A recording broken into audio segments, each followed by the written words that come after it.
Baik, selamat malam Ibu-ibu dan Bapak sekalian. Selamat malam Pak Angelo. Selamat bertemu kali di dalam acara eh, G-Club PIPMI Market Review yang diselenggarakan oleh AMTA dan G-Club ya. Selamat bertemu kembali kepada Anda sekalian. Nah, selamat datang juga pada Pak Angelo yang minggu lalu absen. Mudah-mudahan hari ini beliau dapat menjawab semuanya ya. Biasanya kalau Pak Angelo absen itu pertanyaan sepi sekali. Baik, mari kita mulai acara ini dan saya ingin menyampaikan agenda pertemuan pada hari ini.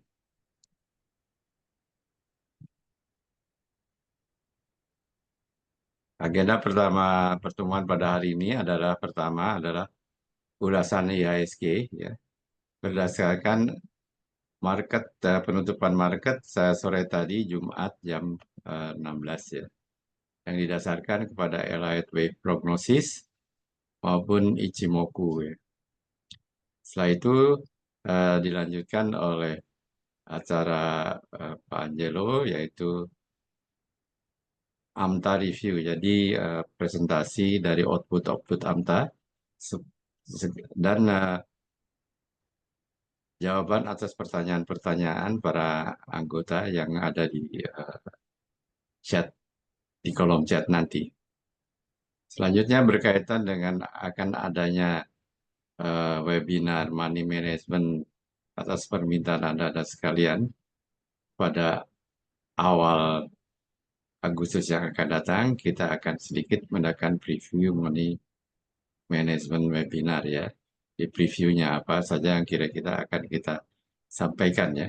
Karena kita dengan sendirinya, kita tidak bisa membahas sendiri karena sifatnya kan trading itu maupun investasi holistik. Kita harus mengetahui segalanya ya. Bukan hanya money management saja, akan tetapi money method ya, psikologi trading dan lain-lain ya. Dan selanjutnya akan kita akhiri dengan diskusi bebas. Nah, kita harapkan diskusi bebas ini betul-betul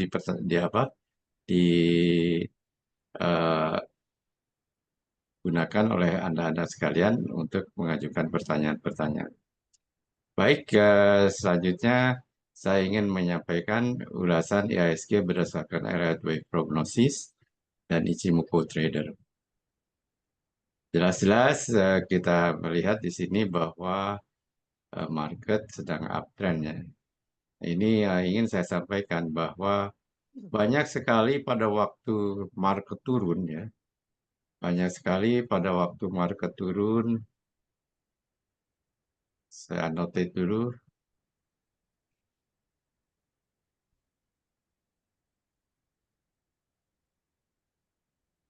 pada waktu market turun ya, semuanya panik ya, seakan-akan eh, akhir dari dunia ya, akhir dari pasar modal gitu. Karena turunnya begitu steepnya, begitu tajamnya ya. Akan tetapi sebagian lagi beranggapan justru turunnya ini merupakan suatu hal yang bisa memberikan peluang yang sangat besar sekali. Setiap penurunan itu memberikan peluang. Karena pasar modal sifatnya adalah ada turun, ada naik, ada naik, ada turun. Begitu saja selamanya. Dari mulai buka pasar modal mungkin dari zaman eh, dulu pasar modal yang tertua adalah dibuka kalau tidak salah di Belanda ya. Itu harga itu, indeks itu atau harga saham itu naik turun. Jadi tidak mungkin turun terus. Tidak mungkin juga naik terus. Nah, kita bagaimana memanage naik turunnya harga atau naik turunnya indeks. Waktu turun, banyak yang pesimistik. The end of the world. Semuanya, wah ini mungkin jatuh lagi ke 5.000.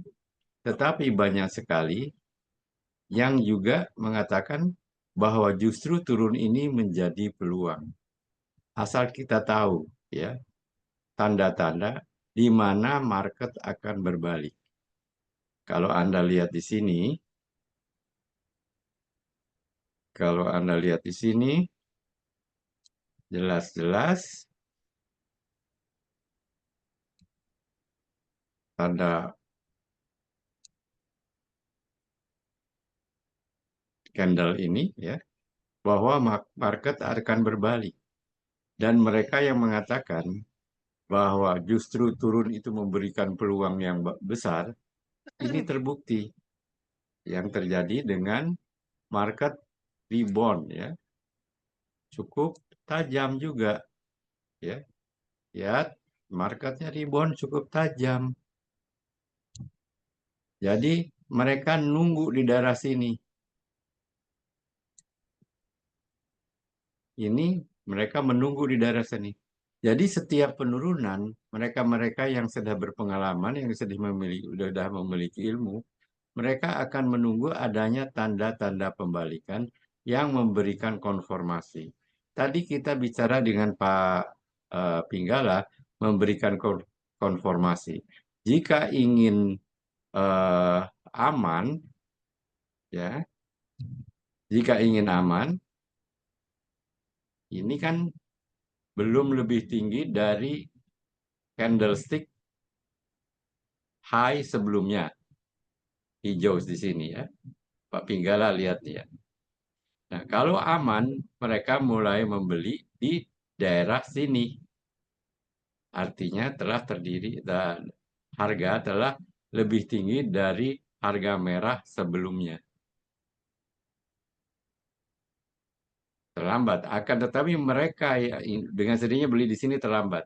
Akan tetapi mereka yang mengambil risiko, yang berani mengambil risiko, setelah melihat tanda candle hijau ini, seperti halnya tadi pada kasus Astra seperti kita diskusikan sebelum rekaman dibuka ya, saya misalnya sampaikan pada Bapak Pinggala, Astra ada bentuk candle setelah candle hijau setelah candle merah. Meskipun belum membentuk higher high dari candle merah sebelumnya, saya berani mengambil risiko. Saya beli. Dengan sedihnya risikonya pakai mitigasi. Kalau sampai hari Senin turun, maka saya cut loss. Tetapi kalau saya Senin itu naik, maka saya sudah mendapatkan gain karena saya membeli hari Jumat. Permasalahannya kita berani mengambil risiko atau tidak, ya. Nah, sekarang kita kembali kepada IHSG. Dari Elliott Wave Prognosis kita melihat bahwa IHSG sedang dalam keadaan uptrend. Mengapa? Karena tren di sini yang tiga ini menunjukkan semuanya up. Ya, menunjukkan up. Tetapi belum begitu kuat, ya. Karena apa? Karena hanya dua yang positif, yang satunya netral. Dan yang satunya ini netral, yaitu wave 3. Ini wave 3 ini ada. Wave 3-nya mengatakan bahwa sudah tercapai targetnya 100%. Biasanya setelah wave 3 diikuti oleh wave 2, wave 4. Dan wave 4 adalah wave reaksi, wave turun. Jadi kalau saya gambarkan, ini wave 3, ya. Ini kan sudah 100% nih. Dia wave 3-nya. Sudah 100%. Kalau sudah 100%, sifat dari Elliott Wave, maka akan terjadi koreksi. Ya, setelah 100% ini. Ya, akan terjadi koreksi. Sebentar saya ganti warnanya merah dulu.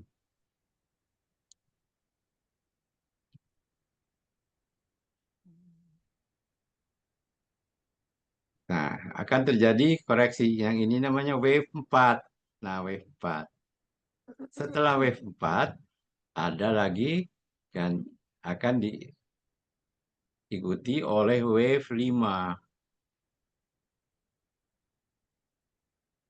Wave 3 biasanya wave terpanjang, ya. Dan biasanya koreksi itu tidak akan melebihi harga terendah sebelumnya. Jadi tidak akan melebihi daerah sini. Jadi kalau ini turun. Karena di sini sudah mencapai 100%, wave 3 ini adalah wave yang terkuat, ya. Di dalam jangka pendek ini tadi, wave terkuat, ya. Dan ini sudah mencapai 100%. Jadi kemungkinan akan ada koreksi, ya. Kemungkinan, saya mengatakan kemungkinan karena tidak ada yang pasti di pasar modal. Nah, setelah wave 4 akan diikuti wave 5 lagi. Wave action lagi. Action, action, correction, dan selanjutnya. Ya. Ini adalah target pertama adalah di 7283. Sekarang ini kalau tidak salah 7257. Jadi hampir sudah tercapai. Jadi 100% sudah. Nah, ini kalau lebih dia akan namanya extension. Kalau ada extension, kemungkinan dia akan berlanjut. Ntar, kemungkinan dia akan berlanjut ke berikutnya, target kedua. Yaitu target keduanya adalah di daerah 7558. Nah, ini adalah komentarnya. Semua ini positif signal, ya.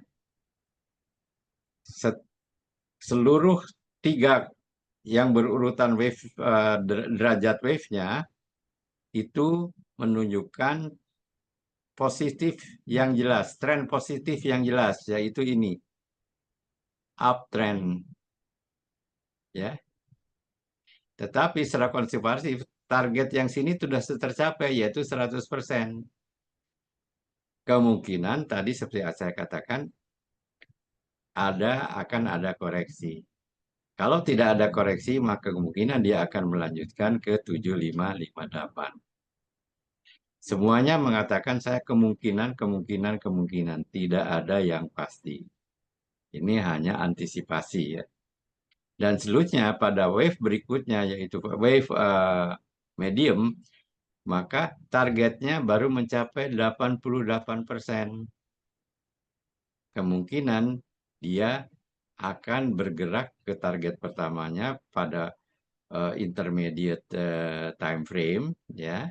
Ini intermediate time frame itu menjadi 8632, ya. Target berikutnya sampai dengan malah di atas 10.000, ya.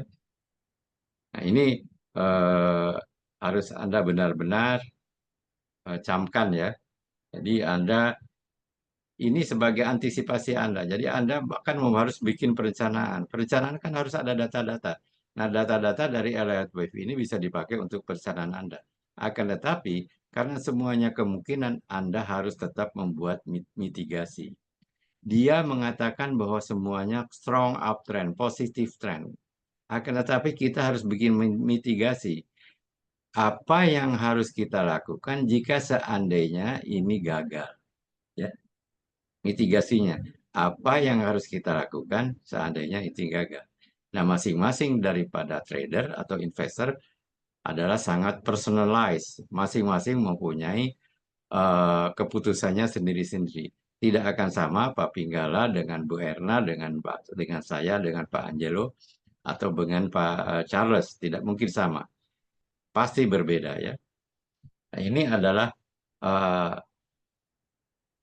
ulasan IHSG berdasarkan Elliott Wave Prognosis.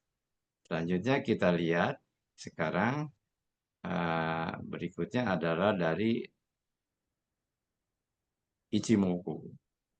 Ichimoku jelas-jelas mengatakan bahwa semuanya dalam keadaan bullish. strong lagi semuanya. Nah, nah, jadi sekarang ini sedang dalam keadaan strong bullish, ya. Nah, ini adalah untuk menentukan taktik dan strategi kita. Kalau di dalam keadaan bullish, maka strategi yang akan kita laksanakan, yang bisa dilaksanakan adalah let profit run, let profit run, ya, dengan strategi misalnya taktiknya jual sebagian, ya, tahan sebagian, pasang trailing stop, ya.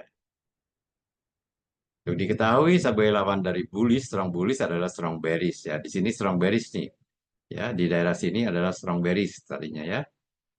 Tapi sekarang sudah mulai strong bullish karena sudah di atas Ichimoku cloud, di atas awan Ichimoku, ya. Ini daerah strong bullish.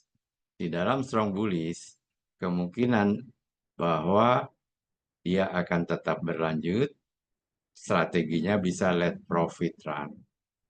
Bisa bikin strategi pyramiding kalau Anda sudah beli di daerah sini. Nah, ini saya kira ulasan IHSG berdasarkan Elliott Wave dan berdasarkan Ichimoku, ya. Selanjutnya, saya coba ingin melihat lagi dari eh, salah sebentar.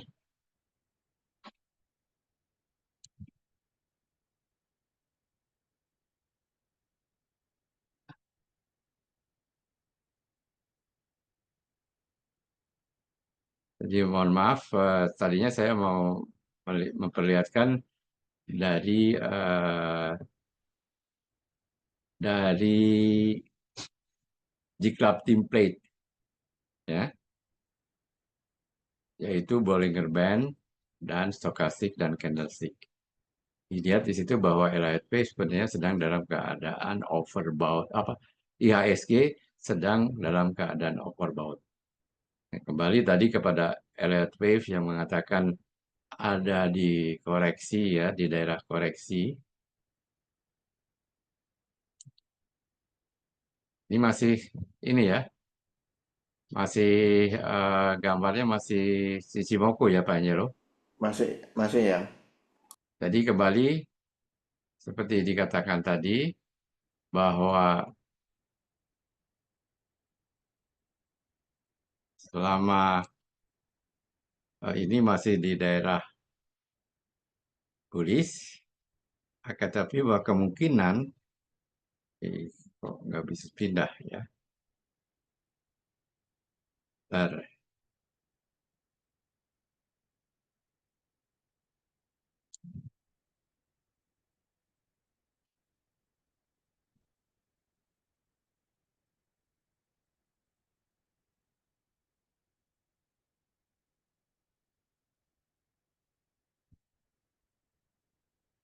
Oh, sorry.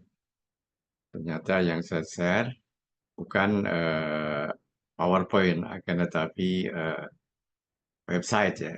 Nah, kebetulan ini website. Saya coba sekarang dari Ichigo berdasarkan template. Kita lihat IHSG berdasarkan template Stochastic Bollinger Band. Kelihatan, ya? Kelihatan ya. Jelas sekali bahwa IHSG dalam keadaan overbought. Jadi dia dalam keadaan overbought, yaitu di daerah sini, ya, di daerah situ, dan dia hampir menembus kembali ke daerah bearish yaitu 80, akan tetapi dia ditolak oleh 80, dia lari ke atas lagi. Jadi kemungkinan masih menguat ada. Akan tetapi kalau melihat berdasarkan allied with prognosis tadi, ya,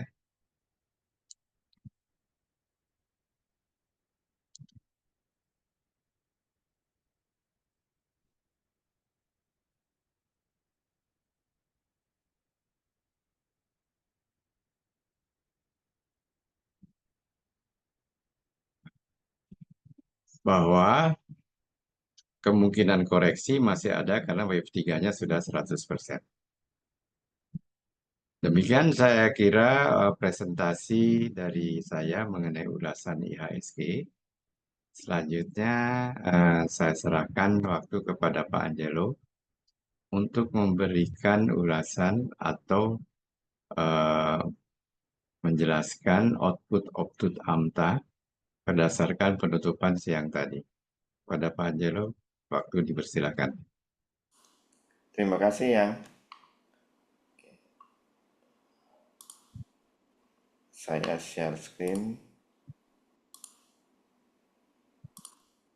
IHSG. Nah, untuk IHSG sebetulnya pada waktu dia tembus resisten yang ini, servernya ini lagi berat dari tadi nih saya pakai. Jadi sewaktu pindah saham atau pindah time frame lama sekali baru muncul nih. Terus saya juga tadi coba-coba pakai G-Club application berat juga. Iya, ini belum tahu kenapa nih di servernya nih. Saya udah tanya sih, tapi belum ada respon.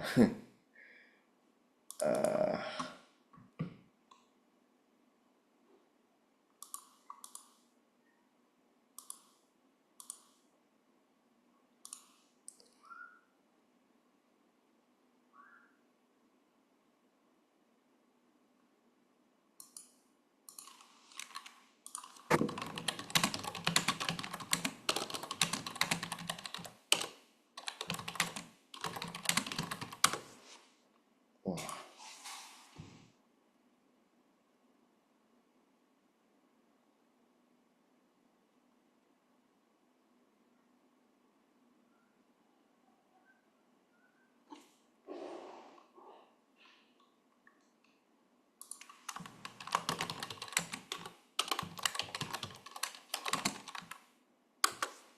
wah, ini loadingnya berat sekali.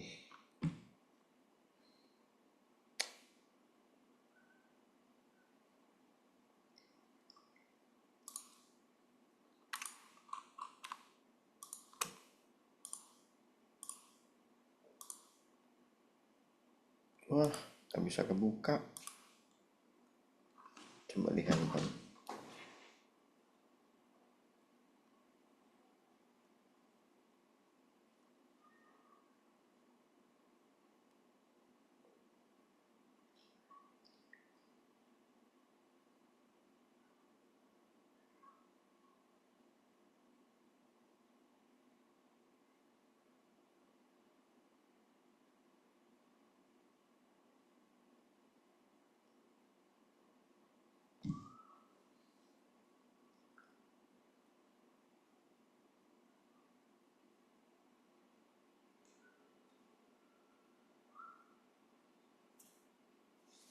Waduh.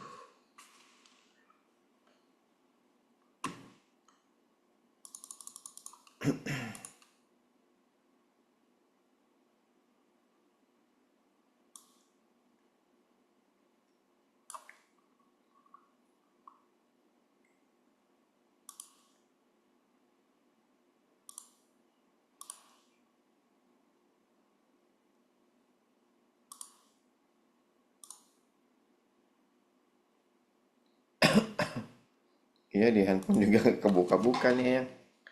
Waduh.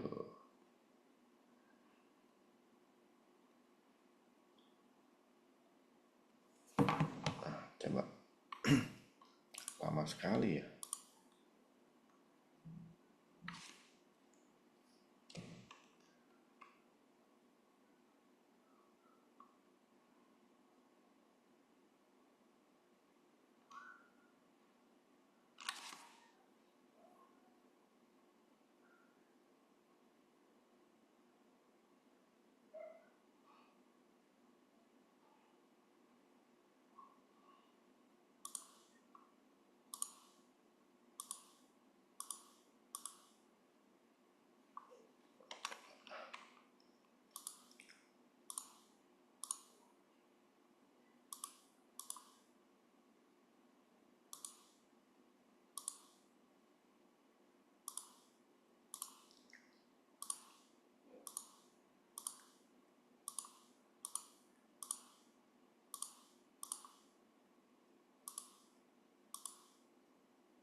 Mudah-mudahan nggak bisa juga.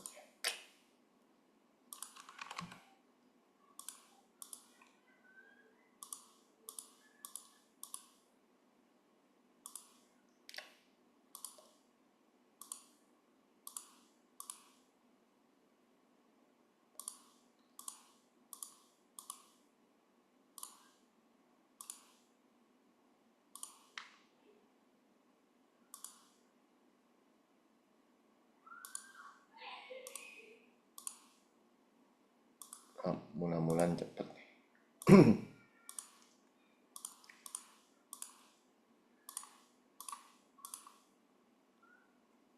Tes.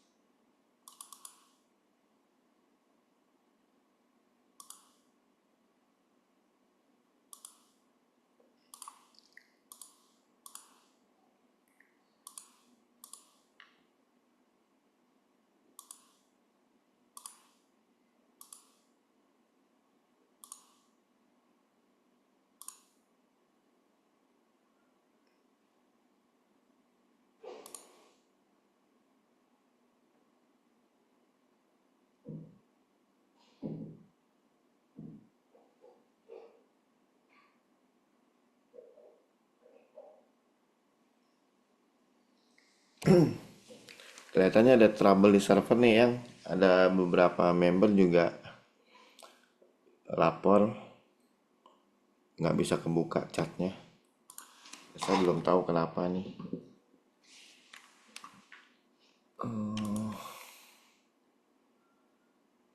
Apa ya?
Oke, saya upayakan sebisanya ya untuk jelaskan ISG. ISG secara daily tadi memang sudah bagus, sudah oke. Tapi di chart intraday, yaitu di chart mulai dari chart 15 menit, mulai terlihat ada selling pressure ya. di chart 5 menit juga tadi eh, ada selling pressure, malah ada dua. Jadi kelihatannya ini masih akan pullback sampai ke sekitar 7270 ke sekitar situ. Kalau tidak ada demand baru ya dari ISG ini. Jadi mulai Senin kelihatannya akan pullback dulu ke sekitar 7270, paling jauh sampai ke 7215 ya di sini. Tapi kemungkinan nggak sampai sejauh itu. Jadi mulai 7270 akan mulai melambat penurunannya, lalu kita berharap begitu muncul demand dia langsung rebound ke atas. Tapi kalau dalam minggu depan muncul demand di area sini ya dia bisa rebound ya langsung ya. Seperti di sini kan muncul demand tuh, di sini juga muncul demand tuh, makanya dia rebound. Tapi kalau di sini jelas demand ini dibantu oleh demand yang sudah ada sebelumnya di sekitar tanggal 8 nih. Nah, kalau misalnya ada trend line, mudah-mudahan di sekitar 7315 muncul demand yang baru supaya dia langsung rebound ke atas ya. Tapi kita nggak tahu, kita tunggu saja bagaimana para big player akan bertindak. Tapi saat ini masih akan pullback, jadi kita nggak akan langsung masuk dulu. Senin tunggu sampai pullback berjalan. Atau kalau nanti yang memang pegang Antamarvel sudah melihat ada demand yang masuk, bisa langsung dicek dulu ya demandnya itu valid atau enggak. Coba kita coba ke daily, dia ini enggak lemot lagi enggak? Oh, udah cepat sekarang. Nah, ini daily resisten terkuat itu di 7256 itu sudah ditembus ke atas ya. Sudah ditembus ke atas, jadi memang ini tekanan jual dari resistennya ini sudah berhasil ditembus balik ke atas. Sekarang fungsinya berubah menjadi support ya, menjadi support. Lalu kalau kita lihat daily, memang tambah barangnya kelihatan di sekitar tanggal ini nih 27 atau 28. Kalau kita lihat hourly, wah udah cepat sekarang. Tambah barangnya ada di sini. Nah, ini yang kita belum tahu nih spek ini. Ternyata pada waktu kita lihat di intraday 15 menit itu adalah selling pressure ya. Di 5 menit juga selling pressure ya, ada dua malah jadi tuh kelihatan. Jadi kelihatannya ini akan menjadi selling pressure lagi nih, volume yang dada tinggi dia akan pullback dulu ya ke sekitar 7270 tadi ya. Kalau kita buka di chart 15 menit ya. Pada 15 menit. Ini bukan demand atau selling pressure ya. Ini sekarang saat ini lagi support biasa karena sudah tembus ke atas bawah. Tapi yang ini masih demand ya, ini masih demand. Jadi bisa ke sini dulu atau paling jauh sorry, yang ini yang kuat ya. Ini kecil tadi, ini kalah gede dengan ini, jadi kemungkinan masih bisa ditembus kalau tidak ada demand baru. Tapi ini cukup kuat demandnya, maka penurunan bisa berhenti di sekitar 7270 atau paling jauh ke 7215 tadi ya. Jadi hati-hati untuk hari Senin tradingnya. Oke, sekarang kita masuk ke stock picks dari AMTA ya. Nah, cepet loh sekarang. Kita mulai dari bull. Oke, sebentar. Mulai dari bull.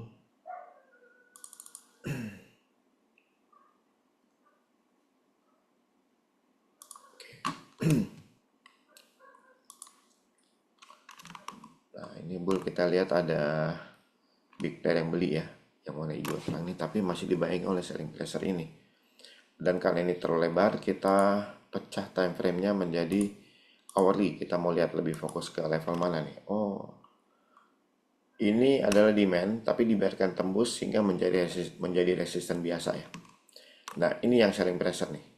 Tapi kalah gede dengan demand ini, maka peluang untuk nyampe di sini itu cukup besar ya. Jadi targetnya adalah 140 target pertama, tapi kalau ditembus lagi maka bisa ke,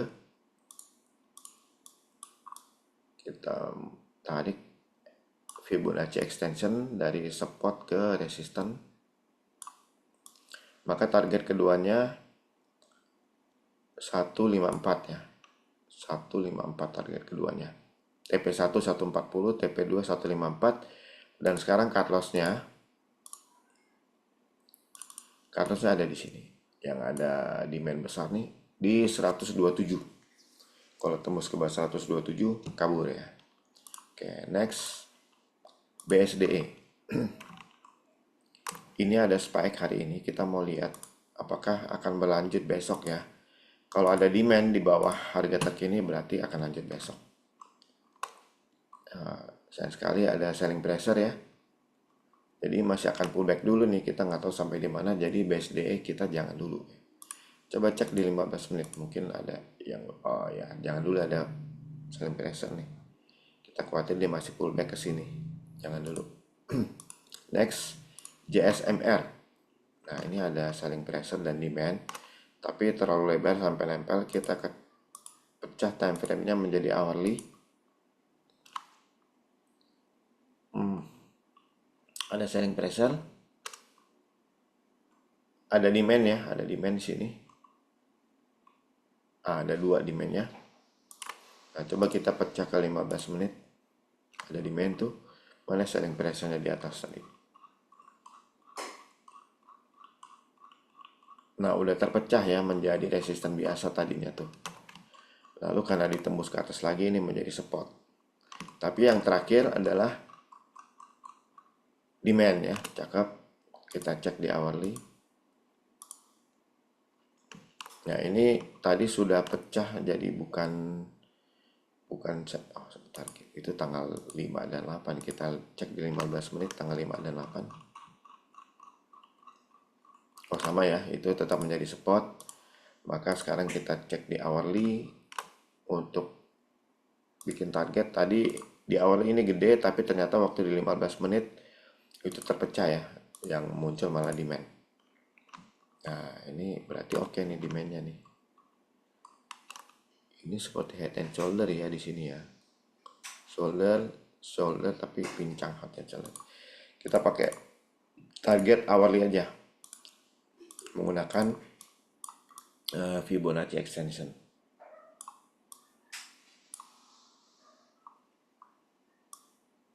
Support ke resisten, extensionnya itulah target 5640, berarti 5645 ya target, 5650 lah target, 5650 karena fraksinya 25, 5650 target. Nah, cut lossnya mana demand terbesar ini ada di 5275, itu cut lossnya ya. Kalau tembus ke bawah itu kabur. Berikut SMRA.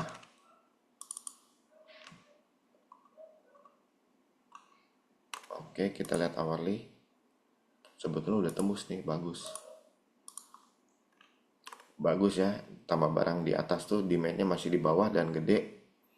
Demand di bawah harga terkini berarti dia dorong ke atas ya. Nah, ini kita bisa bikin targetnya dari bottom ke permukaan ini. Jaraknya sama dengan dari permukaan ya, permukaan ke target. Targetnya 665 targetnya ya. Nah, sekarang cut loss. Mana demand yang cukup signifikan atau spike yang cukup signifikan? Oh, ini ya.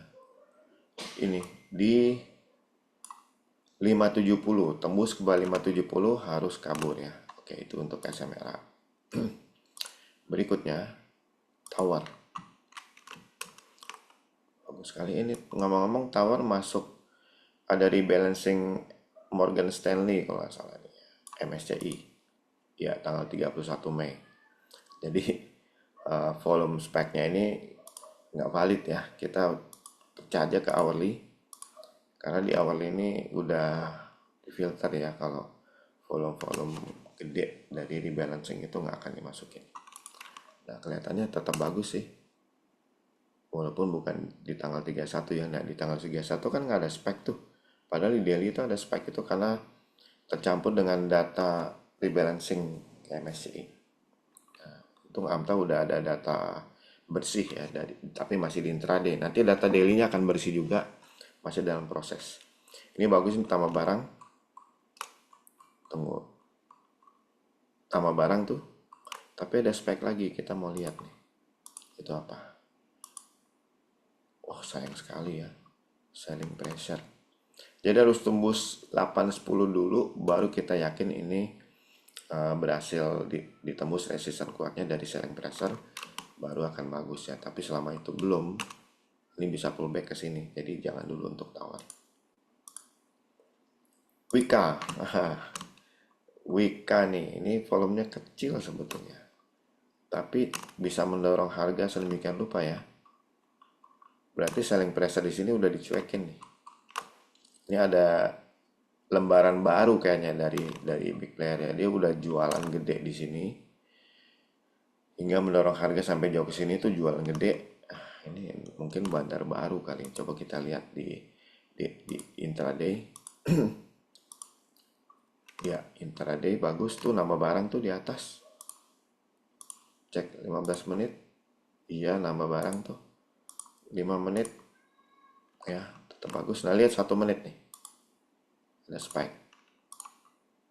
Ternyata demand juga ya. Ada selling pressure tapi mantul di demandnya dan muncul demand baru. Berarti oke. Maka kelihatannya bandar ini udah pindah ke saham lain yang jualan. Ini udah bandar baru tapi kelihatannya bandar terik nih. Jadi bagus ya, kalau lihat dari sini bagus. Memang kalau kita mau pertimbangkan bandar di sini benar-benar pergi akan oke ke atas. Tapi kalau dia cuma ngumpet sebentaran ini bisa dihajar ke bawah lagi. Kita asumsikan dia pergi ya, karena ini di sini tambah barang terus. Maka targetnya itu lumayan. Dari bottom ke permukaannya seperti tadi. Jaraknya sama dengan target 400. Target pertama sekitar 280, target kedua 400 tuh. Mantap. Untuk Wika ya, dipantau ya. Mudah-mudahan ini memang bandarnya udah pergi nih. Oke, next BDKR. Nah, ini juga cakep. Coba cek ada nggak ada yang tahan ya. Cek di weekly. Cakep juga. Wah, ini bagus banget. Ini bisa di buy and hold nih. Nah, untuk target dari chart hourly ya, ini udah pasti bagus. Sama ya, ini kan sideway. Kalau sideway, maka jarak dari bottom ke resisten itu akan sama dengan jarak dari resisten ke target. 760 ya, targetnya 760. Sekarang cut loss-nya mana spike? Nah, ini ada spike ya cukup besar. Maka cut loss adalah kalau tembus 685 ke bawah kabur ya. Cukup tipis tapi ini cukup kuat nih support bandarnya. 685 ke bawah kabur ya untuk BDKR. Oke, next yang hot big player. Cepat enak nih. AMRT. Ini cakep ya. Coba kita lihat apakah tambah barang di sini. Ya, tambah barang. Di intraday hourly. Nah, ini ada yang jualan. Kita mau lihat sampai di mana. Oh, cukup gede di intraday ya. Nah, bisa pullback sampai ke sini nih. 2850 sekitar situ ya pullbacknya ya. Karena ini supportnya kuat banget dari demand ini. Sementara selling pressure nggak sebesar dia. Jadi tunggu dulu MRT. Ada yang jualan di puncak nih. Ditambah lagi ada selling pressure dikit. Dia akan pullback dulu ya. Nanti kalau misalnya pullbacknya selesai, maka targetnya lumayan tuh. Dari support ke resisten, maka Fibonacci extensionnya adalah target kita, yaitu di 3200 ya, 3200. Dan nanti kalau misalnya pullbacknya Udah selesai, kita harus pilih level cut lossnya sendiri ya. Kita nggak tahu di mana karena kan dia mau pullback dulu nih. Lihat di chart 15 menit, cari volume spike-nya yang terkini, lalu low candle-nya itu sebagai level cut loss-nya. Oke, berikutnya ANA. Ini juga cakep banget. Bagus banget ya. Ini ditampung banget nih di bawah. Lalu dia tambah barang di atas, dimana selling pressure nggak ada tuh lawan di atas. Mantap banget. Coba kita cek di hourly. Ya, cakep banget. Tadi nggak ada lawan di atas ya, berarti kita langsung bikin target aja dari chart hourly ini. Seperti biasa, pakai Fibonacci extension dari support ke resistance dari BP layer. Nah, ini sudah ditembus ya resistannya. Targetnya di 740 ya, 740 target. Dan level cut loss kita lihat di chart 15 menit, kita cari volume spike, ini dia volume spike-nya. Itu ada di 670, 670 tembus ke bawah harus kabur. Oke. Berikutnya BBKP. Nah, ini juga baru nampung nih dia nih. Cakep ini. Aduh, nggak ada lawan di atas selling pressure-nya. Kalau kita mau pakai chart hourly juga paling itu untuk TP1. Kalau tau dapat ya TP1. Ini kan hitungannya sideways ya. Maka untuk sideways kita pakai Fibonacci untuk mengukur jarak dari bottom ke permukaan itu 50%. Sama dengan jarak dari permukaan ke target. 50% lagi. 66 target ya. Target 66, cut loss di. Nah, ini ada spike tuh. Spike yang low candle-nya 56. Cut loss-nya di 56 ya, nggak jauh-jauh. Tapi kalau udah tembus ke 56 harus kabur ya. Oke, itu untuk BBKP. BJTM. Wah, ini juga cakep. Cuman indeksnya kok ngasih top pullback tadi ya. Mungkin nggak jauh-jauh pullbacknya. Oke. Ini juga bagus, nggak ada lawan tuh dia. Oh, ada lawannya. 610 ya target. Ya, 610 itu target udah lumayan. Nah, sekarang level cut loss-nya. Mana spike? Kita nggak bisa pakai spike yang ini ya. Karena sudah tembus ke bawah tuh oleh harga. Jadi spotnya udah nggak berlaku. Nah, ini spike yang berlaku nih. Yaitu 530. Kalau tembus ke bawah 530 ya, harus kabur ya. Harus kabur BJTN. Ya, targetnya udah kan tadi ya. Nah, sekarang DSSA nih sama hal banget, tapi naiknya tetap cakep ya. Itu demand gede itu, beli barang lagi dia di situ.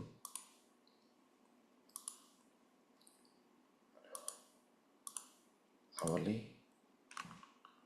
ya, di Satway ini kan hitungan Satway juga, kita bisa ukur untuk menjadi target ya, cari target kenaikan dari bottom ke permukaan 50% tuh targetnya 100%, yaitu di 30.308.900 ya, 308.900 itu targetnya. Nah, sekarang cut loss, kalau ada yang suka nih sama hal banget. Cut lossnya cukup jauh lagi. Oh enggak, di sini ada nih, ada spike. Ini ada spike di 282.625. 282.625. Kalau dia tembus dia paling ke sini. Ya bagi yang suka ya sama hal. JSMR udah friend. Ini karena FCA ya kayaknya ya tadi. Bulan Juni ya. Nah, ini udah bebas dari FCA kayaknya. Oh enggak, masih FCA dulu juga kayaknya. Ya masih FCA ya. Ada beli ya, memang ada big pair beli Lampung, mungkin karena udah mau dekat lepas dari FCA kali gede.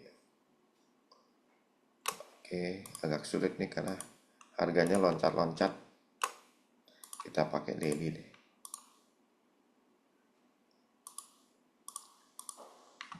Oke, beli di sini, maka targetnya mana selling pressure di atas.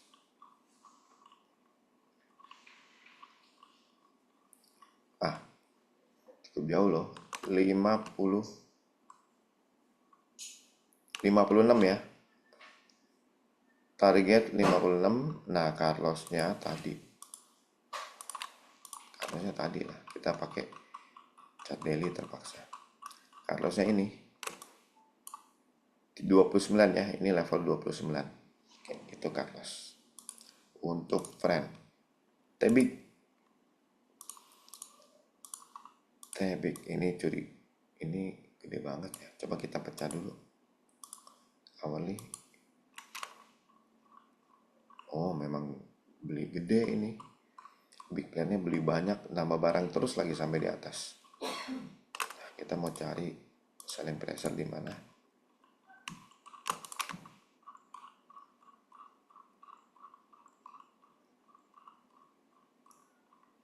Oh, nggak ada ya. Cek weekly. Yang weekly udah mau ditembus malah nih. Ini bukan selling pressure.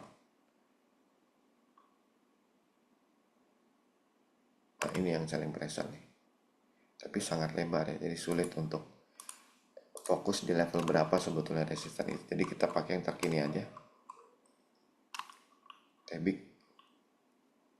berhubung di daily. Ini bisa kita pakai ya. Nah, ini kan resisten dari demand. Ada demand di sini. Nah, kita pakai dari support ke resisten tadi ya untuk cari target. Support ke resisten, target di 2130 targetnya. Cut loss ada di ya ini yang gede banget nih, 1975. Tembus ke bawah situ harus kabur ya. Oke, itu Tebik. Tower udah tadi ya. Tower udah kan, coba cek tuh. Baik. Ya udah, sekarang big player. Habis Tower, Wika udah. Oh, habis ya. Oke, sekarang pertanyaan dari teman-teman. Bentar, saya ini dulu.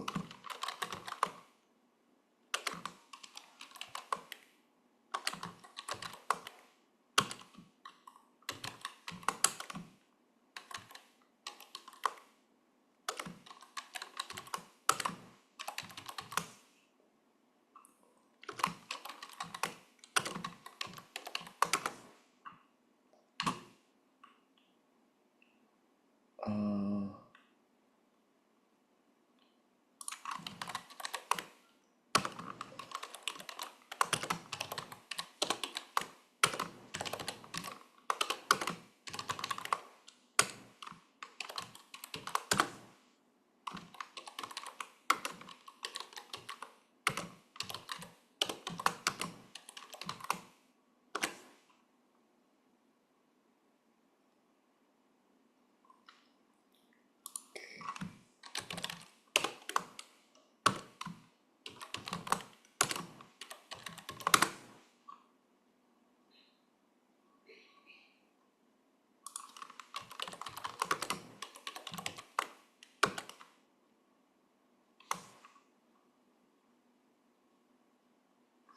Oke, kita start dulu.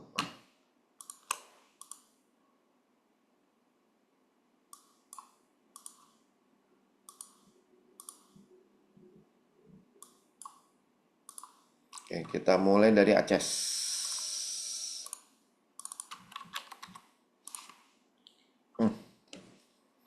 Aces habis benjol kena kena ini saling pressure ya. Terus jualan lagi, jadi jangan ya. Meskipun ada demand tapi dia jualan terus, ini ngerinya lanjut ke bawah. Jadi jangan dulu. kita cari aman ya. Berikutnya Astra.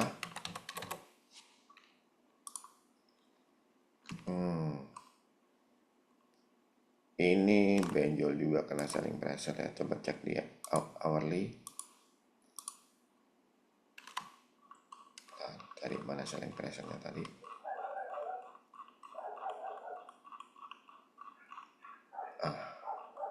Itu resisten biasa sih. Ini juga support biasa.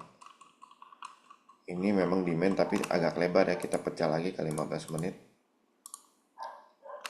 Nah itu ada demand. Tapi selling price-nya gede banget tuh. Jadi jangan dulu ya. Ini masih didorong ke bawah untuk Astra. Berikutnya Auto.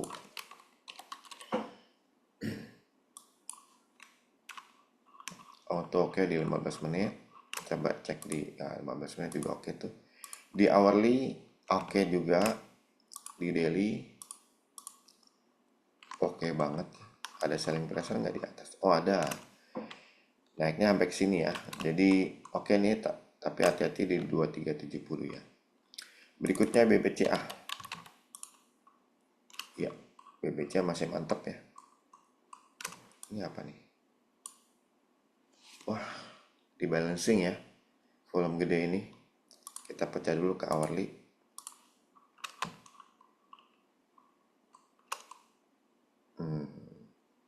Ada yang jualan gede tuh. Takutnya dia pullback dulu. Ya, benar jualan gede. Jadi akan pullback ya BBCA. Jangan dulu. BBNI. Oke, ada selling pressure kecil.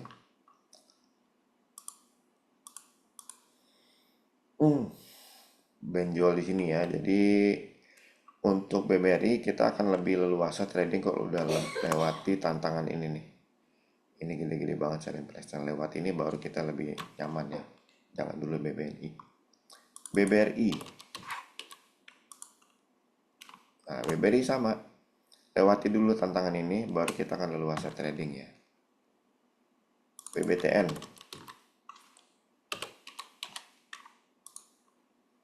Nah, sama ya. Ini harus lewat dulu. Aduh, dia lebih jauh lagi tuh. Lebih jauh bendungan-bendungannya nih.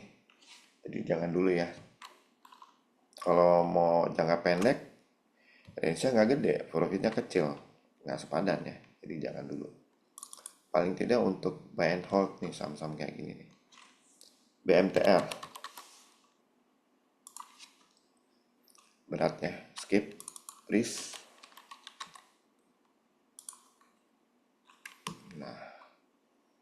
Sayang sekali ada selling pressure. Coba kita cek di hourly. Betul ya, benjol-benjol tuh. Jangan ya, masih bisa benjol dengan base. BRPT.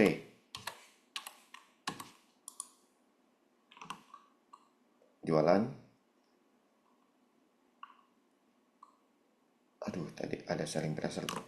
Kita pecah dulu ya ke daily, lihat dulu ke daily. Iya, selling pressure berat di sini. Cek ke 15 menit. Ya, masih jualannya. Jangan dulu ya, masih jualan. BTPS. Oke, demand kecil tapi selling pressure gede tuh ya. Kita butuh demand lebih besar untuk bisa dukung demand yang ini ya. Jadi kelihatannya untuk BTPS jangan dulu ya. Ini selling pressure awalnya juga gede. Film.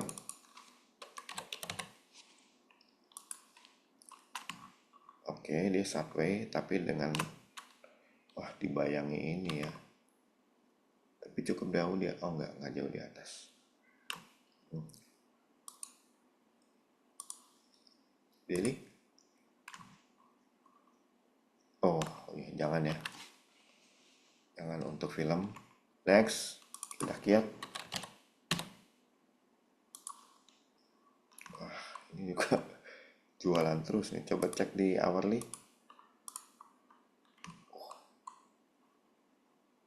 Habis jualan lagi tuh. Ini apa nih? Lampung, coba cek. Lampung. rampung sih, tapi coba cek 15 menit. Jangan dulu ya, belum yakin. Pegas.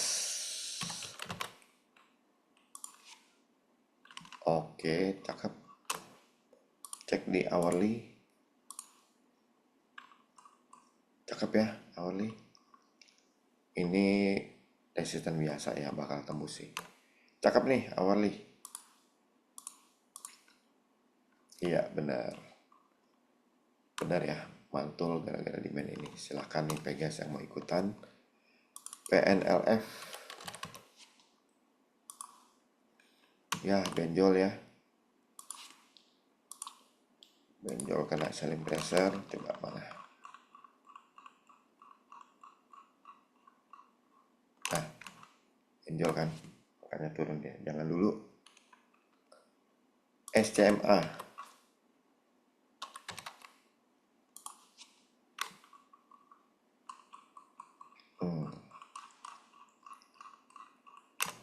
Cek 15 menit.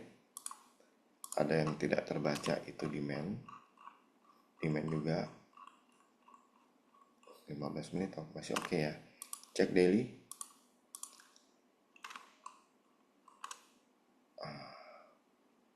Daily masih dibayang ini ya, jadi jangan dulu SCMA. Berikutnya Sido. Sido. Ini lemot banget nih, 9% lagi trading session. Jadi memang pergerakan harganya nggak gede, jadi kalau profit juga nggak gede ya. Dan ini masih sideways, ada jualannya, jadi mungkin masih akan pullback dulu. Jangan dulu untuk Sido ya. SMBR. Oke. Cek hourly. Oh, ada selling pressure tuh. Cek 15 menit. Ya, gede selling pressure-nya. Jangan dulu ya untuk SMBR. SMDR. Ini juga jangan ya. Cek daily. Wah, takutnya pullback lagi ke dalam tuh. Ini ya, tadi selling pressure, takutnya masih pullback. Jangan dulu. Masih kita tunggu. S Telkom.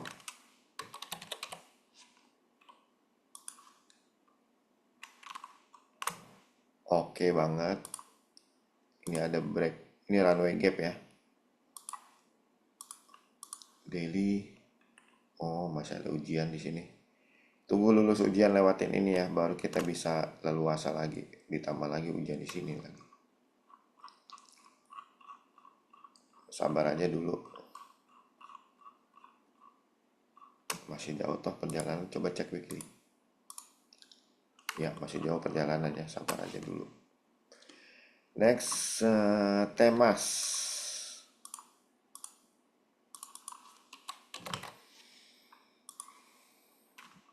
Temas. Wah, benjol sini. Jangan. Oke, bentar. Ada tambahan lagi nih.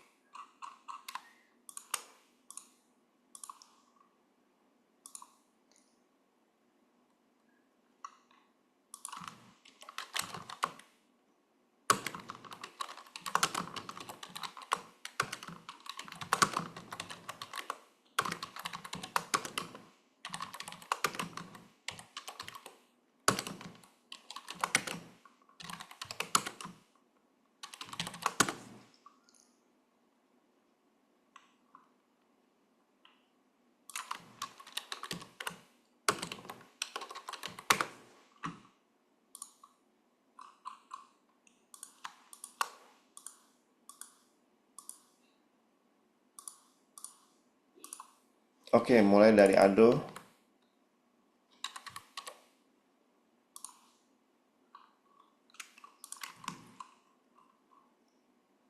Oke, daily.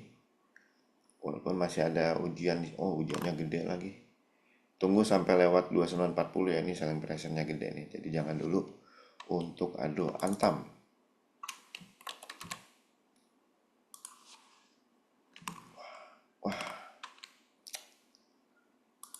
masih mesti lewat ujian dulu berat.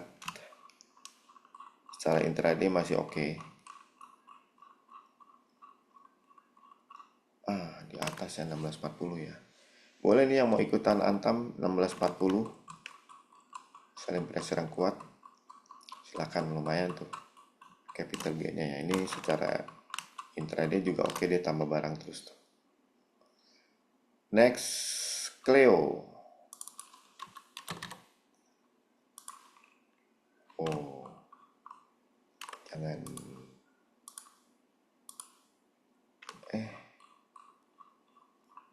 Ini ada spek nih, apa nih, cek. Oh, speknya demand loh. Coba cek daily. Oh, berat ya.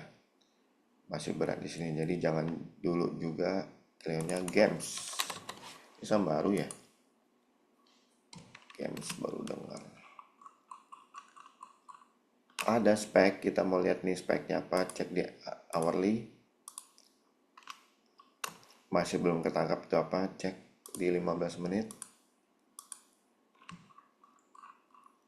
Dan ternyata selling pressure ya. Tetapi demand yang jagain cukup kuat juga nih. Coba lihat yang terkini apa. Ini ada spek lagi, cek 5 menit. Selling pressure. Jadi mungkin akan pullback dulu sedikit. Karena tadi ada demand cukup besar ya. Untuk games kita bagusnya tunggu dulu ya. Tadi ada demand cukup besar tuh. Nah itu ya cukup besar ya. Masih akan pullback dikit, kita tunggu dulu untuk games. Gula. Nggak kebaca. Cek itu apa? 5 menit. Demand ya. Cek 1 menit. Karena itu pullbacknya jauh banget. Oke, bagus ya. Demandnya lebih gede. Cek hourly. Udah break dia, udah break resistance, udah break selling pressure tuh. Cek daily. Oh, udah break ya. Oke nih, silakan ikutan nih. Dia lagi lanjut naik ya untuk gula. Next, PSAB.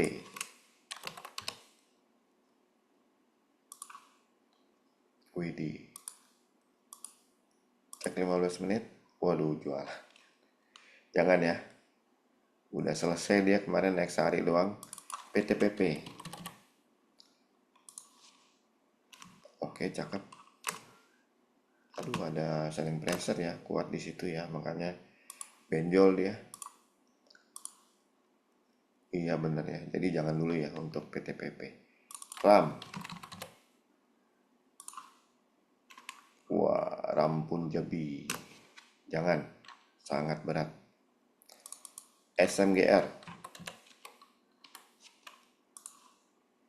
Waduh, jualan. Jangan ya, ini udah jualan gede tuh. Ini kan yang jualan nih, yang gede nih. Jadi masih akan turun ke bawah ya, jadi jangan dulu ya. SSIA.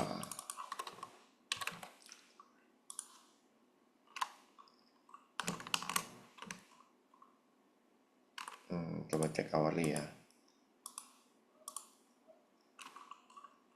Ya, belum ketangkap. Ini ada spike gede banget. Cek 15 menit. Belum ketangkap juga. 5 menit. Belum ketangkap juga tuh. 1 menit. Belum ketangkap. Waduh, jadi buta nih. Buta nih, ini nggak jelas nih apa nih. Kita masih harus tunggu ya. Demandnya juga kecil tuh. Nggak terlalu gede. Jadi jangan lupa. Ini selling pressure berarti bisa dalam turunnya. Kita masih tunggu SSIA ya. Oke, berikutnya.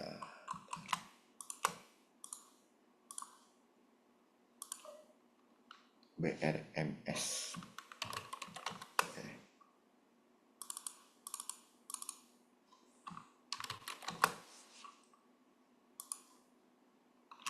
Oke, cakep hourly. Coba cek 15 menit dulu. Cakep juga ya, ada demand gede banget. Cek di daily. Aduh, ada ujian di sini.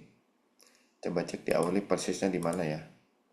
Di akhir Mei itu.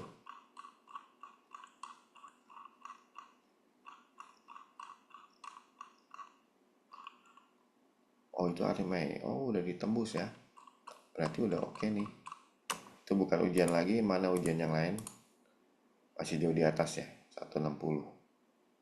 Coba nyampe nggak nih ke awal Mei? Coba ya. Kita mundurin lagi.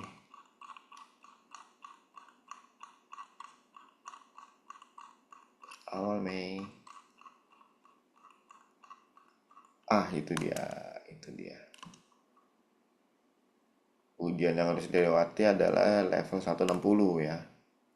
160. Coba dia bakal tembus kan? 160. Wah, lihat lagi awalnya. Aduh, nggak terlalu besar nih peluangnya karena demandnya nggak gede-gede banget. Kita harus tunggu lagi muncul demand baru, apalagi muncul selling pressure tuh. Jangan dulu ya untuk BRMS. Untuk WIM, WIM belum.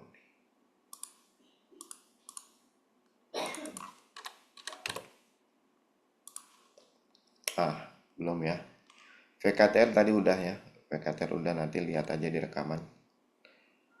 Oh, BNGA. BNGA. Wah, masih banyak tantangan nih dekat-dekat. Jangan dulu untuk BNGA. Petro.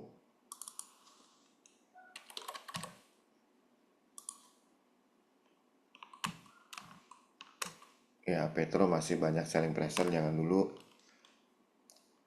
Oke, VKTR sama WIM udah ya. Oke, berarti udah semua.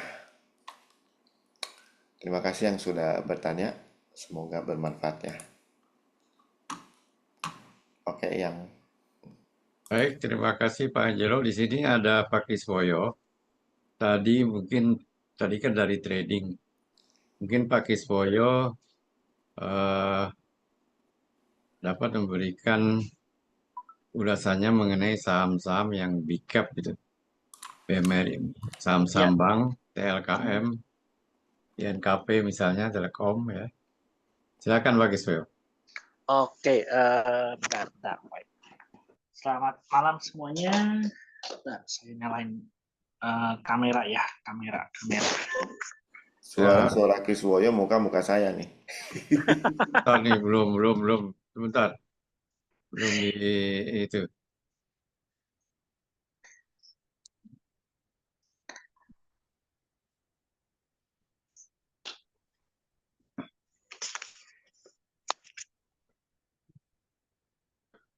Ya, silakan. Oke, belum muncul nih. Sudah.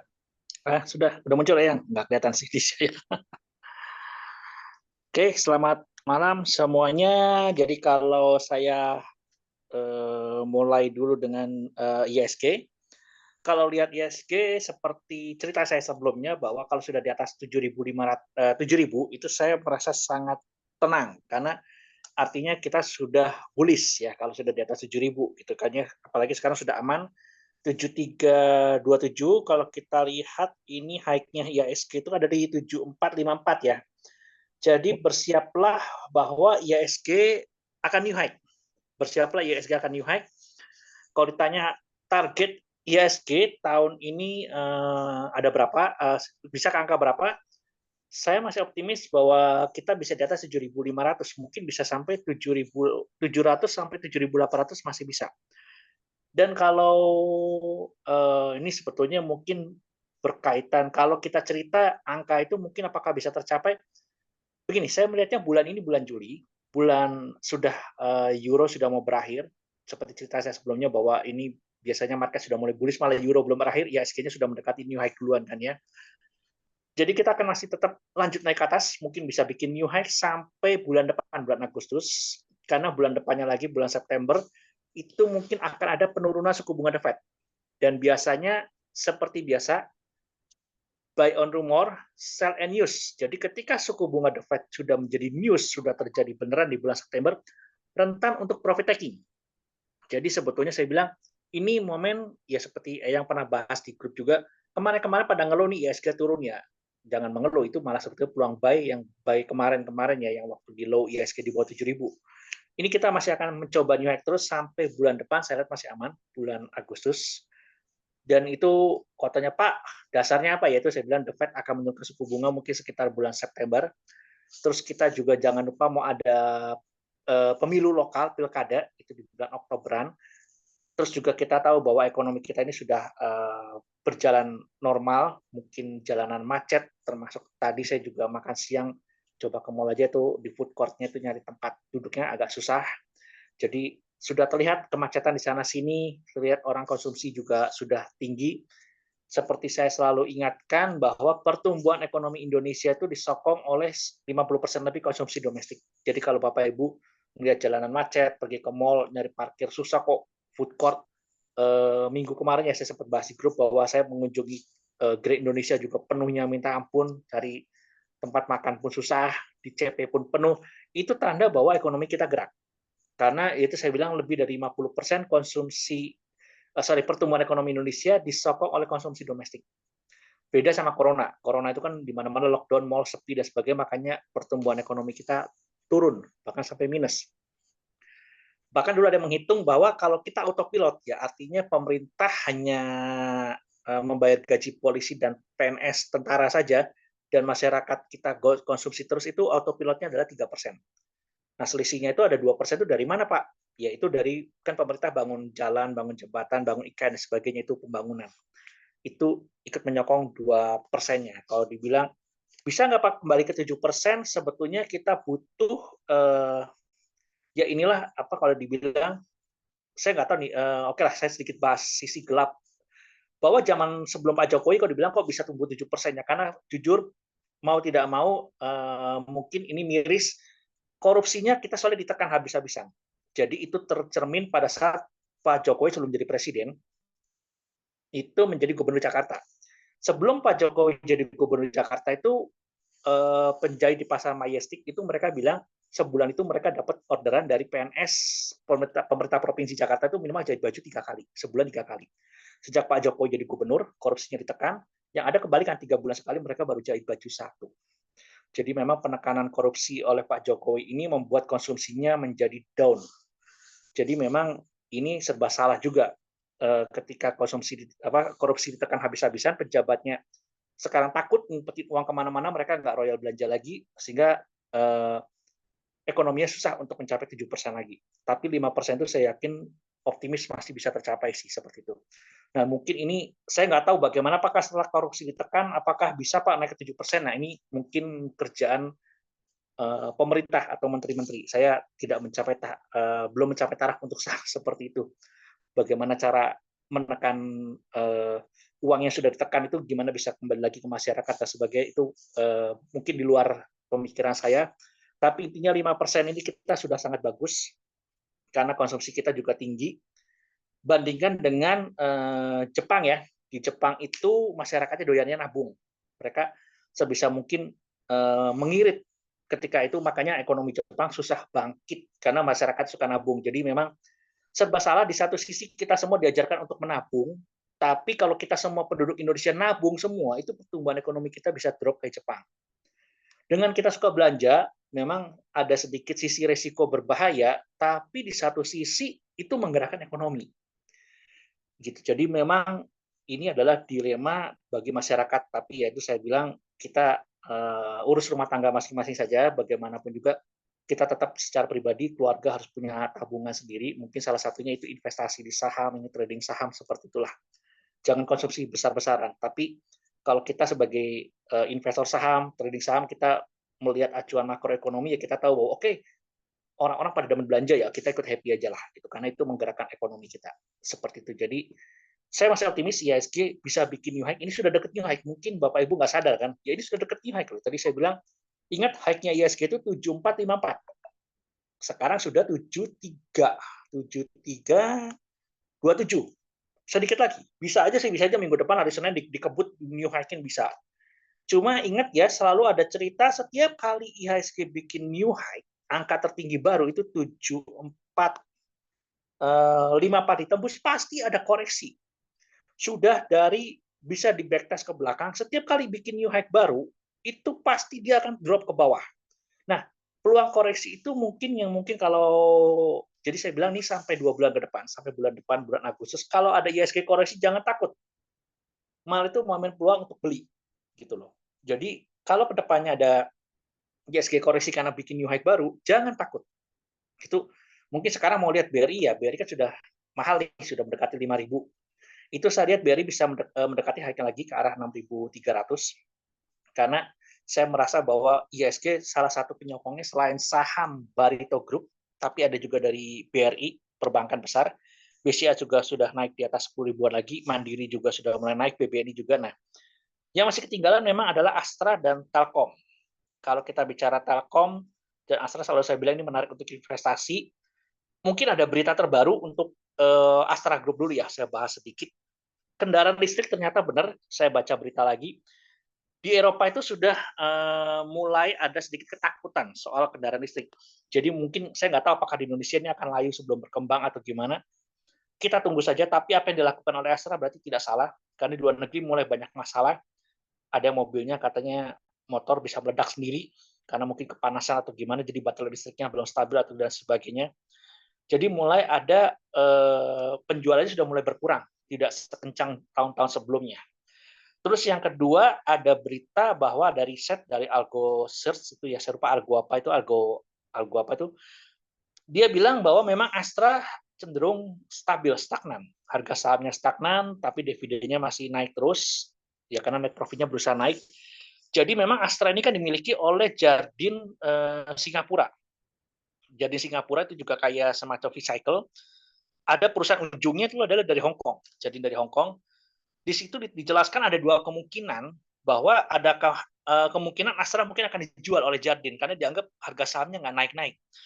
Nah, itu adalah saya tidak tahu itu isunya dari mana si Algo Riset itu, tapi saya melihatnya begini.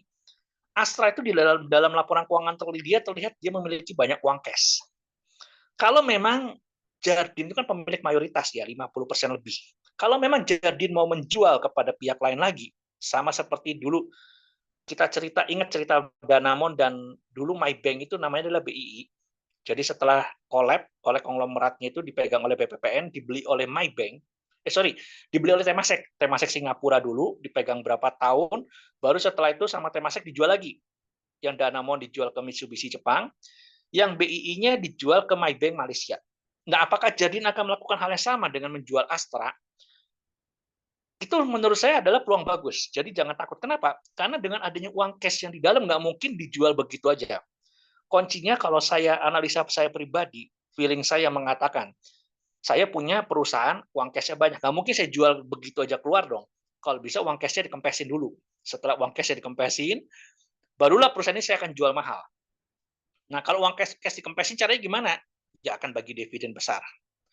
Terus apa yang harus dilakukan? Otomatis ada harus namanya valuasinya di unlock semua. Jadi Astra Nasional ini nanti mungkin akan dibuka, bisnisnya bagus, harga saham mungkin akan bergerak naik dengan dibukanya. Jadi mungkin selama ini namanya kayak Grupanin lah, kita semua sama-sama tahu, orang lama di market.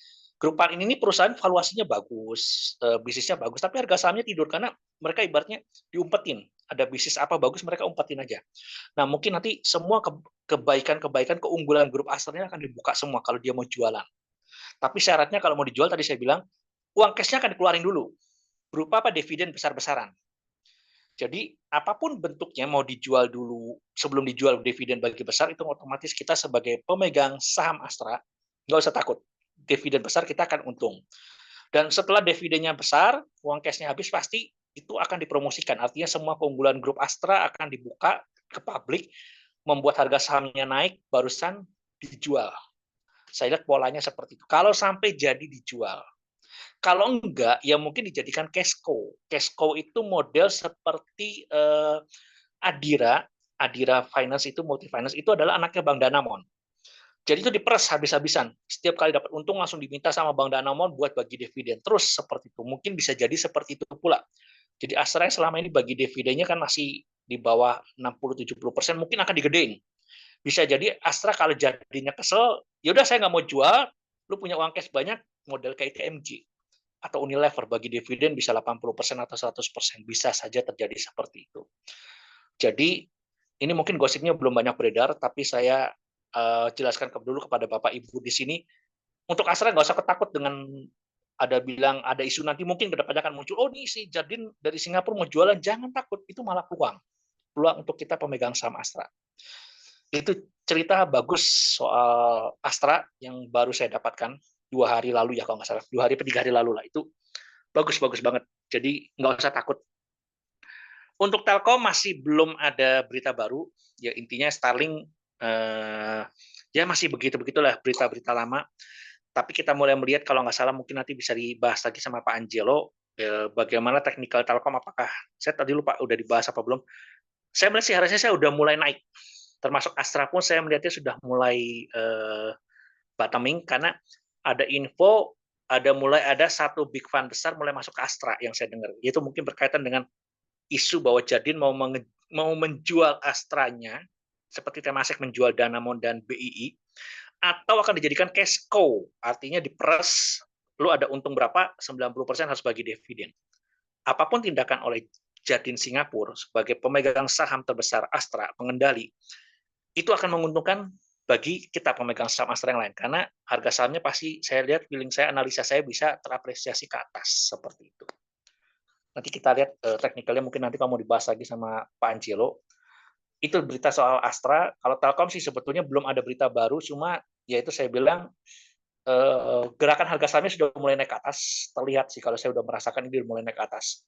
Untuk bank besar ya nggak usah dibahas, Bapak Ibu sudah tahu sendiri, leadernya BRI itu sudah mau mendekati 5.000. Dan saya berharap sih mungkin IHSG 7.700 atau bulan depan naik, BBRI mungkin akan ikut naik kembali ke angka 6.000 lagi.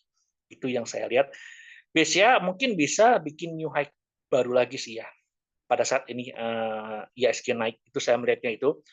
Mandiri mungkin bisa mendekati harga high-nya lagi karena hitungan valuasi saya itu 8.000 sampai 8.500 untuk Bank Mandiri tahun ini. Untuk BNI juga ada kemungkinan bisa aja bikin new high karena bobotnya perbankan saya lihat sudah dikembalikan. Yang saya lihat itu BRI. BRI itu bobotnya sudah maksimal. Ke IHSG itu sekitar 9%.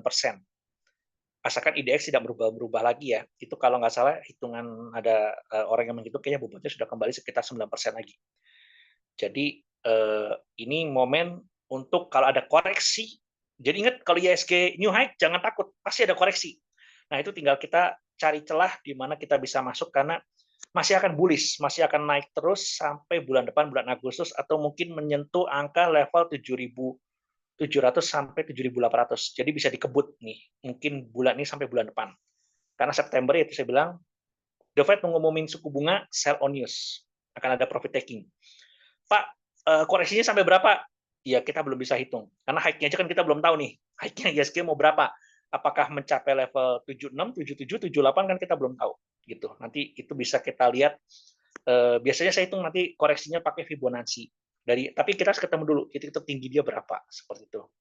Jadi kalau untuk gambaran fundamental nggak ada masalah. Tapi saya ingatkan bahwa ini ya kalau bilang nyesel Pak kemarin saya nggak beli, ya itu nanti coba tanyakan lagi kepada Yang Ratman dan Pak Angelo, kira-kira saham mana yang masih menarik untuk dibeli karena ini IHSG-nya saya lihat masih akan terus up ke atas, bikin new high. Sudah dekat kita ke new high sampai bulan depan Agustus lah. Seperti itu sih. Mungkin itu aja sih ya pemaparan dari saya. Kalau ada yang mau ditanyakan silakan atau gimana ya. Baik, terima kasih Pak Giswoyo. Jadi saya mengambil kesimpulan di sini sebenarnya di mana Anda akan menempatkan diri. Apakah Anda mendapatkan diri sebagai trader ataukah sebagai investor? Di sini ada Pak Kiswoyo. Kalau bicara soal Pak trader, maka dengan sendirinya presentasi dari Pak Angelo sangat ini sekali, sangat relevan sekali.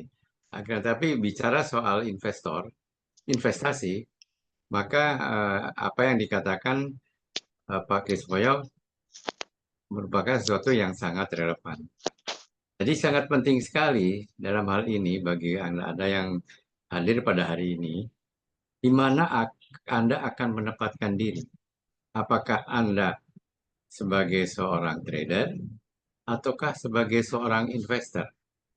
Ya, tadi Pak Kiswoyo mengatakan Astra jangka panjang tidak ada masalah, betul kan Pak Kiswoyo? Betul, betul Pak, betul Eyang. Tapi Pak Angelo mengatakan Astra akan tertahan.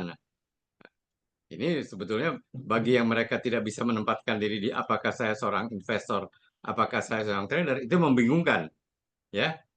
Akan tetapi jika Anda jelas-jelas mengetahui bahwa mengetahui apa itu perbedaan antara investor dan trader, statement-statement keduanya baik Pak Angelo maupun Pak Kiswoyo tidak akan membingungkan karena kita bertransaksi di tempat yang sama, instrumen yang sama yaitu pasar modal Indonesia, ya, Bursa Efek Indonesia. Ya. Kita menempatkan diri di tempat bisa saja yang berbeda, trader maupun investor. Ingat, instrumen pasarnya sama yaitu pasar modal Indonesia. Kita menempatkan diri berbeda. Nah, taktik strateginya juga bisa berbeda dan lebih ekstrim lagi, bukan berbeda saja, akan tetapi bisa berlawanan. Jadi sangat di eh, sangat diinginkan bahwa Anda bisa menentukan di tempat mana Anda akan berada. Apakah Anda seorang investor atau seorang trader? Ya.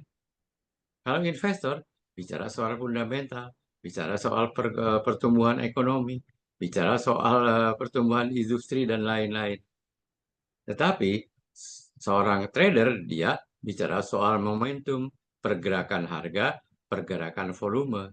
Dan untuk diketahui, AMTA itu adalah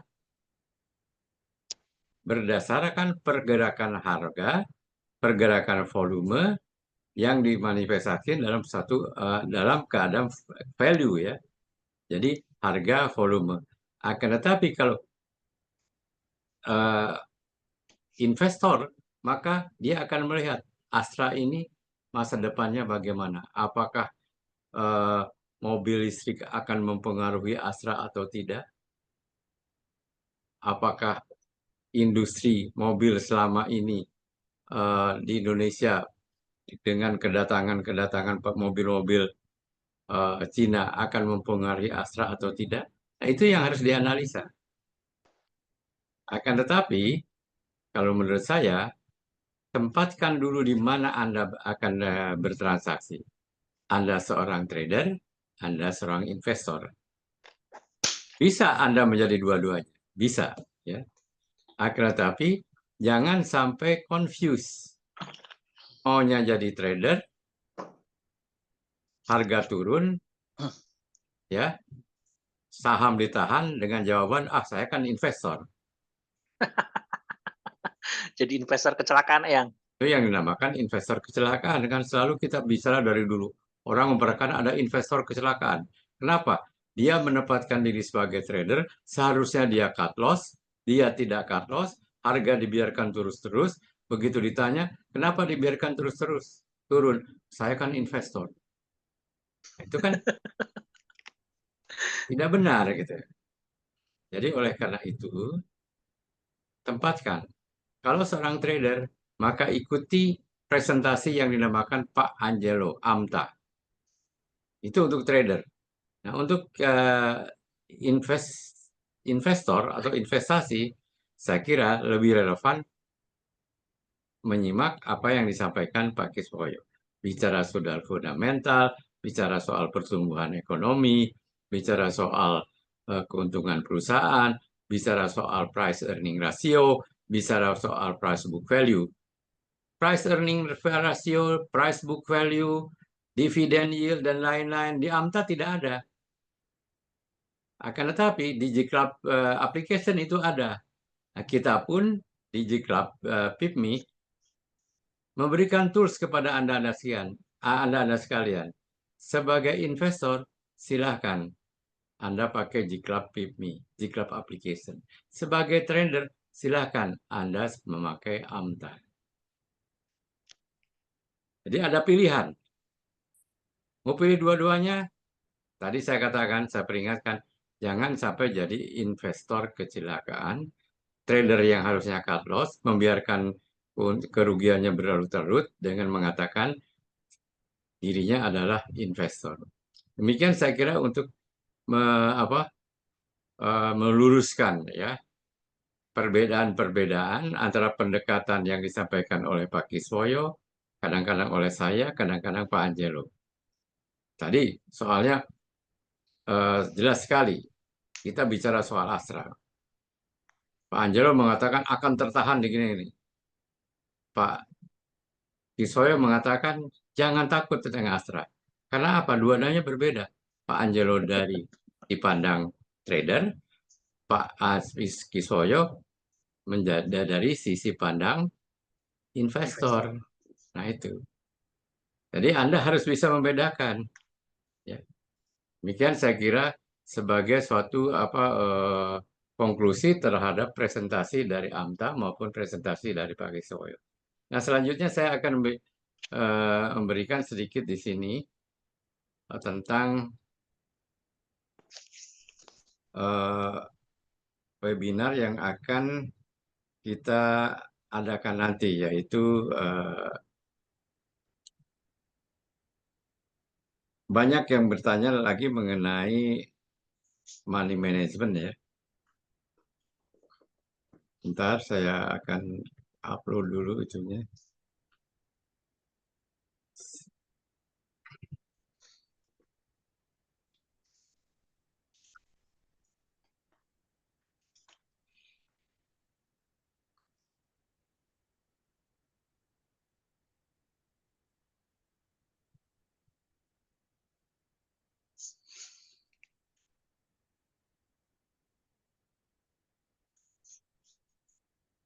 Nampak ya? Nampak ya? Ya, nampak ya. Oke, kita bicara soal money management, kita tidak bisa terlepas eh, dari konteks investasi atau trading di pasar modal secara keseluruhan. Kita tidak bisa berbicara saja mengenai money management yang saya lihat saya eh, highlight di sini berupa huruf merah ya. Akan tetapi kita harus melihat keseluruhan. Kita berinvestasi, kita trading. Dengan sendirinya kita harus mengetahui kunci-kunci apa saja yang menjamin keberhasilan berinvestasi atau trading di pasar modal. Pertama, ya, yang ingin saya sampaikan di sini adalah mengetahui cara-cara berinvestasi dengan benar, ya. Ini kita tadi disampaikan Pak Kiswoyo nih, ya. Kita bicara mengenai siklus ekonomi, ya. Kita bicara mengenai fundamental, kita bicara mengenai hal-hal yang berkaitan dengan investasi. Lalu mengetahui siklus pasar. Siklus pasar ini kaitannya adalah erat sekali dengan posisi kita misalnya sebagai seorang trader. Siklus pasar ada pasar bullish, sideways, maupun bearish. Seorang trader apa yang harus dilakukan di kala bullish ataupun di kala bearish. Lalu melakukan diversifikasi, jangan menaruh terus dalam satu keranjang. Mengetahui saham-saham yang melalui mendekati analisa fundamental. Jadi mengetahui saham-saham apa saja yang layak dibeli. Nah ini terutama adalah penting sekali bagi para investor yang pertama ini ya. Money manajemennya pun lain dengan money management trader. Ya, ini lain. Nanti yang akan kita bicarakan terutama adalah money management tentang trader. Karena saya eh, menurut menurut pendapat saya, pertanyaan Anda untuk bicara untuk minta kembali dipresentasikan mengenai manajemen adalah dalam kedudukan Anda sebagai trader. Sedangkan fundamental analysis adalah terutama diperlukan untuk mereka-mereka yang lebih banyak menempatkan dirinya sebagai investor. Nah, selanjutnya, mengetahui kapan sebaiknya saham itu dibeli dan kapan sebaiknya saham itu dijual. Ingat, kalau kesan saya, apa yang pertanyaan Anda kepada Pak Angelo adalah semuanya itu pertanyaan mengenai saham apa sih yang dibeli, Pak? Saham apa sih yang dibeli, Pak? Tidak ada pertanyaan saham ini waktunya dijual atau tidak, Pak? Saham ini waktunya dijual atau dilepas atau tidak, Pak? Semuanya beli, beli, beli. Beli itu gampang, di harga berapapun bisa. Ya. Tetapi menjual itu susah. Sama dengan kita orang pemasaran. Beli barang yang akan kita jual itu gampang. Beli aja kita mau. Tetapi cara menjualnya harus mengenal ilmu pemasaran, ilmu jiwa dan lain-lain mengenai bagaimana cara-cara kita mendekati pembeli.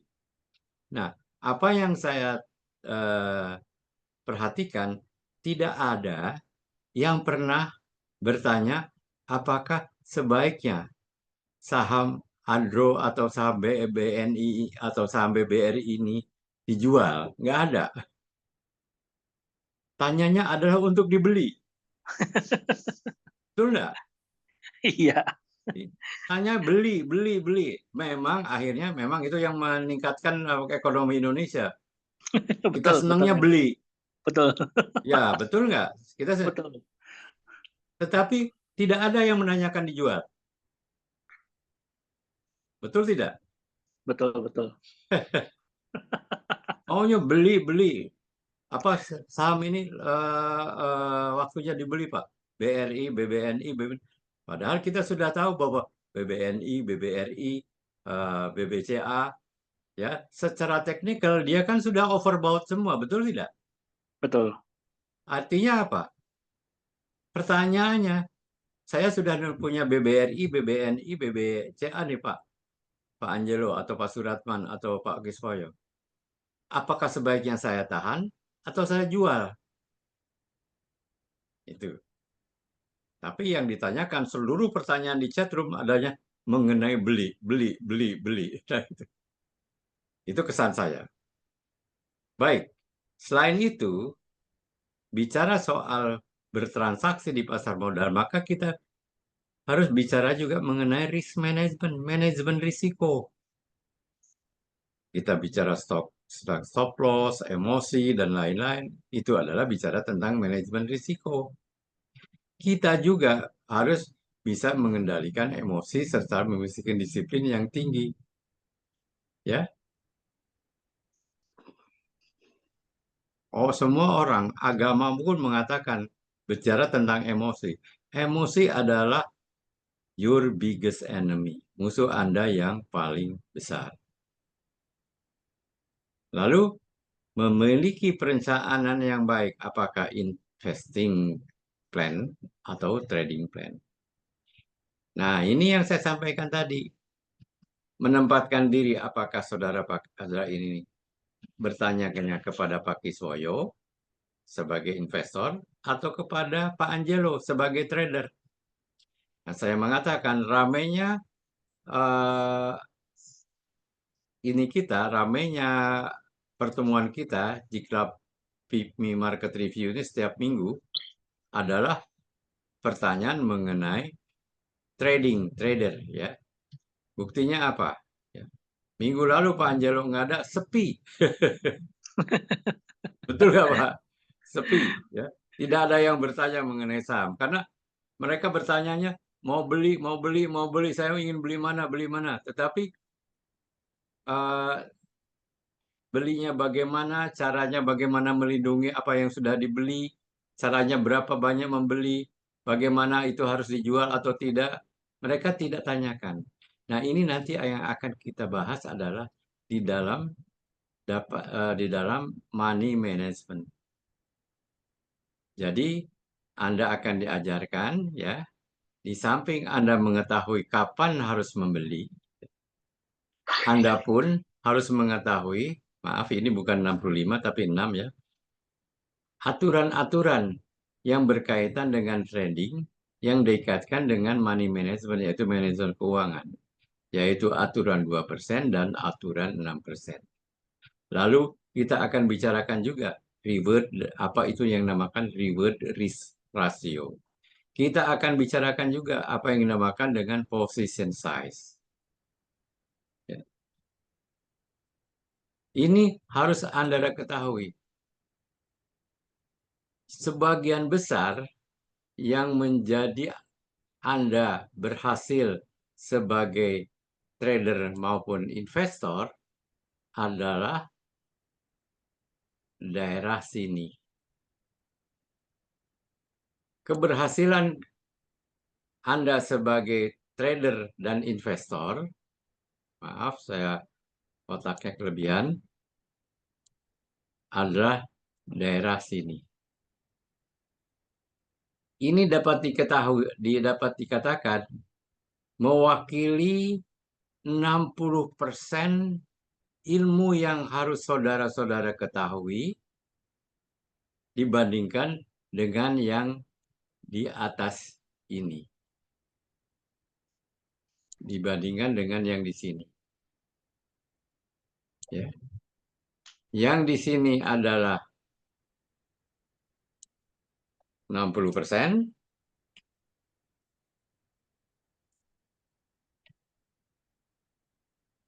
Maaf.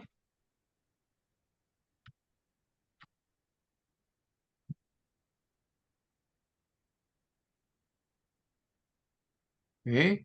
Dan yang di sini adalah hanya 40% saja.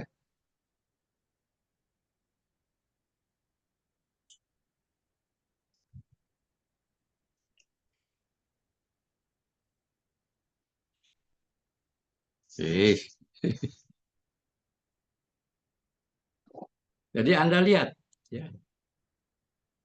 Apalagi hanya bertanyanya tentang beli, beli, beli saja. Yaitu tentang bertanya yang di daerah sini aja. Beli, beli, apa yang harus dibeli, apa yang harus dibeli. Lalu tidak bertanya kapan baiknya dijual. Bicara soal apakah BBNI, BMRI, apakah BBCA, apakah BBRI waktunya dibeli Pak sekarang. Tetapi tidak mengatakan apakah waktunya dijual nggak Pak. Tidak ada yang bertanya demikian. Kalau mau beli BBRI, BBNI masih bisa nggak?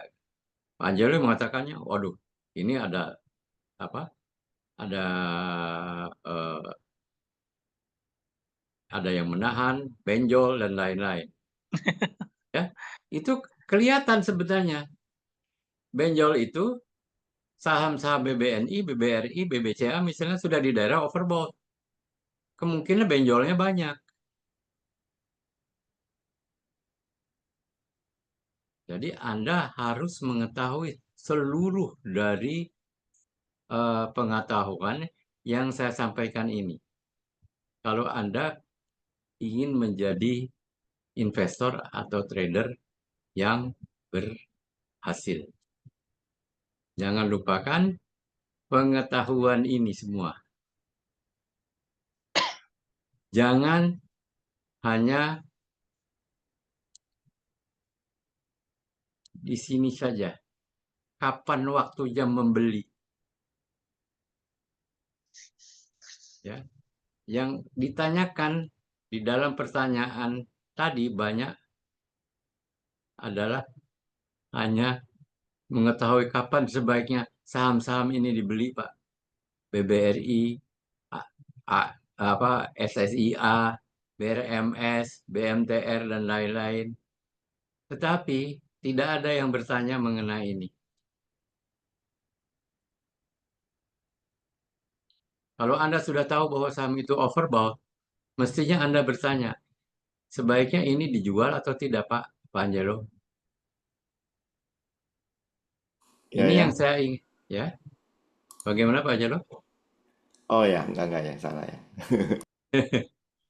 Ya, jadi harus bertanya juga kepada Pak Angelo. Jangan bertanya membeli saja, bertanya juga menjual. Kalau Pak Angelo jawabannya, wah benjol nih, pasti orang lagi pada menjual, betul nggak Pak Angelo? Iya, betul ya. Iya, benjol itu menjual. Nah, jadi itu sebetulnya Pak Angelo sebenarnya sudah menjawab secara tidak langsung. Sebaiknya jangan dibeli dulu. Akan tapi harus ditanyakan juga bagi yang sudah punya, apakah dijual atau tidak. Nah, nanti di dalam trading kita akan banyak belajar mengenai bagaimana cara melindungi transaksi kita. Kita dengan dapat mengelola modal dengan baik melalui pelajaran money management. Yang dimana di dalam pelajaran tersebut akan kita eh, akan kita bahas mengenai aturan 6% dan 2%, ya bukan 65 ini tapi 6%. Lalu apa yang dikatakan reward risk ratio. Reward risk ratio telah saya posting juga di grup tadi ya. Lalu ini yang perhitungannya agak jelimet di sini. Position size. Hati-hati. Menentukan berapa lot yang Anda harus beli itu hati-hati. Jangan karena Anda mengetahui bahwa saham ini sedang waktunya bagus untuk dibeli, seluruh uang Anda seluruh uang Anda dibelikan saham tersebut. Anda tidak melakukan diversifikasi, lalu Anda tidak memperhitungkan aturan 2% dan aturan 6%. Ada yang misinterpreted, ada yang berinterpretasi salah. Aturan 2% ini katanya adalah setiap cut loss harus 2%. Bukan itu. Nanti kita ajarkan apa yang dinamakan aturan 2% dan apa yang dikatakan aturan 6%. Bukan artinya cut loss di 2%, akan tetapi eh, cut loss di berapa persen dikaitkan dengan aturan 2%. Itu yang kita akan ajarkan. Saya kira demikian mengenai preview yang akan kita berikan pelatihannya nanti pada tanggal kalau tidak salah 10 Agustus mengenai money management karena banyak yang minta. Saya kira cukup sekian ini dari saya preview mengenai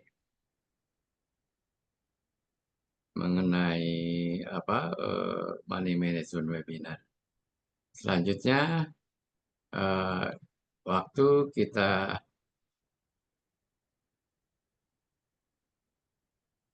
lanjutkan dengan diskusi bebas.